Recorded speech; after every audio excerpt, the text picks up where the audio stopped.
देखा थे दूल्हा के बापू को कौन नहीं देखा था। तो महाराज टीका हुआ, चारों बालकों के महाराज टीका होते हैं। टीका होने के बाद में चढ़ावा चढ़ा और जनकपुर की सखियों ने महाराज गालियां गाई। बाद इनकी गालियां अच्छी लगती हैं। हाँ, ये गाड़ी दे देगा तो तुम्हें हाँ 2-4 पूरी एडवांस में और जबरदस्ती खवा देगा। रात ही में भी आओ तो और रही में खूब गाड़ी मिली है। जनकपुर की सखियां गाली गा रही हैं और इधर अयोध्या में सभी कह रहे हैं दशरथ से कि जल्दी खाई ले। बोले काहे?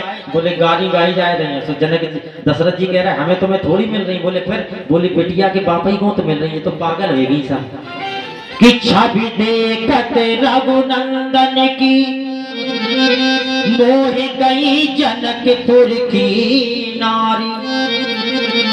गारी देवे को हती दशरथ जू को सुतेने लगी मिथिलेश को गारी।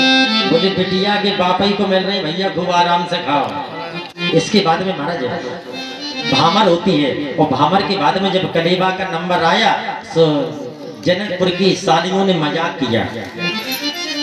जनकपुर की सालियों ने महाराज मजाक किया कि कहो कछु कहना अवधपुरी की बामा ओ खीर खाए सुत पैदा करती। ये शेषा अवतारी आते सब यूं ही कहे ये पनिया की अवतारी आते। कोई नहीं कहे। लक्ष्मण खड़े हो गए। बोले क्या कह रही? सालियां कहने लगी बिल्कुल सही कह रही। देखो अयोध्या में खीर खाए खाए के लड़का पैदा करे जा। लक्ष्मण कहने लगे ठीक है हमारे हैं कम से कम मताई। महाराज बाप का पता नहीं तो कम से कम मताई का तो ओरिजिनल है। मताई का तो पता है। बोले हाँ। वो बोले अपने हिंदी को जनकपुर में जो हल चला चला के बेटियां पैदा करी। लक्ष्मण नहीं रुके ससुराल में। काहे?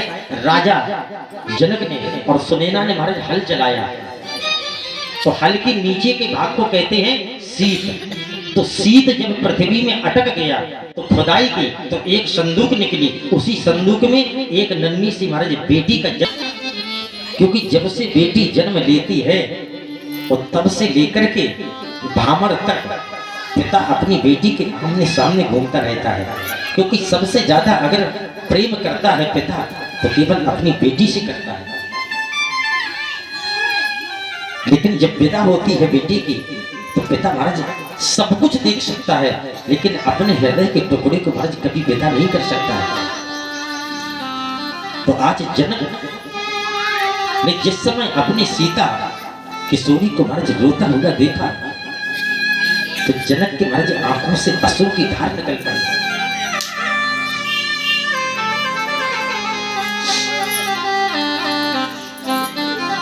लीन राय लाए जाने की मेढक ने दौड़ लगाई और जाकर के अपनी बेटी को महाराज हृदय से लगा लिया। और महाराज आज का भी पिता जब बेटी की विदा होती है तो सबके सामने पिता नहीं रोता है। क्यों? माँ तो अपना रोकर के महाराज सबके सामने रोकर के अपना हृदय जो है तसल्ली मिल जाती है। लेकिन पिता से पूछिए पिता का जो हृदय का टुकड़ा है वो जब वो चला जाता किसी के सामने नहीं रोता है। एकांत में जाकर के पिता की आंखों से अश्रु की धार बह निकलती है। आज महाराज सुनैना अपनी बेटी को शिक्षा दे रही है। धन्य है माँ हो तो सुनैना जैसी माँ हो। सुनैना क्या कह रही है कि माता तुझको भी माँ बनना होगा। बेटी आज तू मेरी बेटी है तो जब तेरी विदा हो जाएगी तो तुझे भी माँ बनना पड़ेगा। पुत्री की प्रथम विदाई में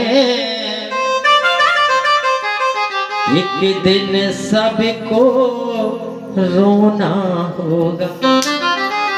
क्योंकि विदाई के समय जितने भी वहां होते हैं किसी के महाराज आंखों से आंसू नहीं रुक सकते हैं। जितने भी हैं यहाँ तक कि हमने तो यहाँ तक भी देखा अगर बर पक्ष में भी है तो महाराज बर पक्ष के भी रोते हैं। आज